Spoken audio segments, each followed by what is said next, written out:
Doctor Balaji அவர்களுடைய கத்தி குத்துக்காக நேரடியா போய் ஆதரவு தெரிவிச்சேன்.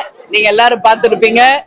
இன்னைக்கு பல இடத்துல தமிழ்நாடு முழுக்க எல்லா இடத்திலையும் படுகொலைகள், பலாத்காரங்கள், கொலை, கொள்ளை என்று சட்டம் ஒழுங்கு முற்றிலுமாக சீரழிந்து இன்றைக்கு தமிழ்நாடே ஒரு கேள்விக்குறியாக இருக்குது. அதுல எந்த மாற்று கருத்துமே கிடையாது. பள்ளிக்கூடங்களில கூட இன்னைக்கு பாலியல் வன்கொடுமை, அது மட்டும் இல்லாம போதை கலாச்சாரம், ஆசிரியர்களை மாணவர்களை குடிக்கு பழக்கிறது என்று பல்வேறு விஷயங்கள் போயிட்டு இருக்குங்க.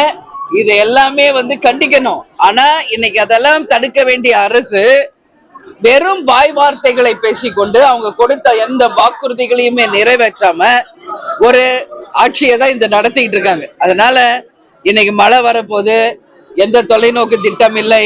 வர வழியெல்லாம் நீங்க பாக்குறீங்க எந்த அளவு சாலைகள் மிக மோசமான ஒரு நிலைமையில தமிழ்நாடு முழுக்க இருக்கிறது. வரப்போகின்ற மாபெரும் வெள்ளத்திற்கு, மழைக்கு எந்த முன்னேற்பாடும் இல்லை.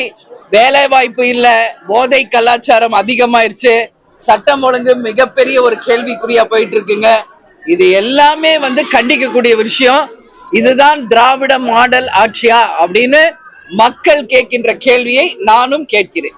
அதே போல பாத்தீங்கன்னா தமிழகத்துல பாத்தீங்கன்னா போதை கலாச்சாரம் அரசியல் பொறுத்தவரை விஜய் அரசியல் களத்துல திமுக அதிகமான வேலை செய்யறாங்க ஒரு பேச்சு பண்ணிட்டு நீங்க எப்படி பாக்குறீங்க? அப்படியெல்லாம் யார் வர்றதுக்காக இன்னொரு கட்சி வேலை செய்யணும்னு அவசியம் கிடையாது. அவங்கவுங்க கட்சி அவங்கவுங்க கட்சியினுடைய பணிகளை அவங்கவுங்க செஞ்சுக்கிட்டு இருக்காங்க. சரிங்களா?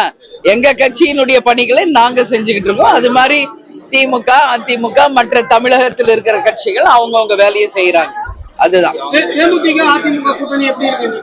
ஏற்கனவே சொன்னதே தான் கேக்குறீங்க.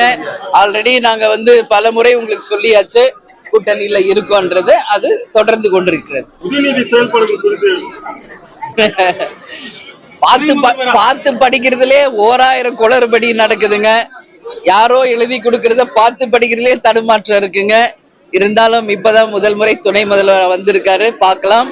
ஏன்னா வெறுமனே தேர்தல் வாக்குறுதிகளை கொடுத்துட்டுங்க, ஆட்சிக்கு வந்த பிறகு எந்த வாக்குறுதியுமே நிறைவேற்றலை என்று மக்கள் கிட்ட மிகப்பெரிய ஒரு அதிருப்தி இருக்கு. இதுதான் உண்மை. எங்கேயுமே ஒரு வறுமை கோட்டிற்கு கீழ் மக்கள் இன்னைக்கு அப்படியேதான் கஷ்டப்படுறவங்க கஷ்டப்பட்டுக்கிட்டு இருக்காங்க. ரேஷன்ல எந்த பொருளும் இல்ல, வேலை இல்ல, எல்லா பிரச்சனையும் இருக்குங்க. இன்னைக்கு தமிழ்நாட்டுல எத்தனை துறை இருக்குன்னு நீங்க நினைக்கிறீங்களோ அத்தனை துறைகளிலுமே குளறுபடிகள் இருக்கு. தமிழ்நாடு முழுக்க ஆர்ப்பாட்டங்கள், போராட்டங்கள் நடந்துகிட்டு இருக்கு. இது கண்டிக்கக்கூடிய ஒரு விஷயம்.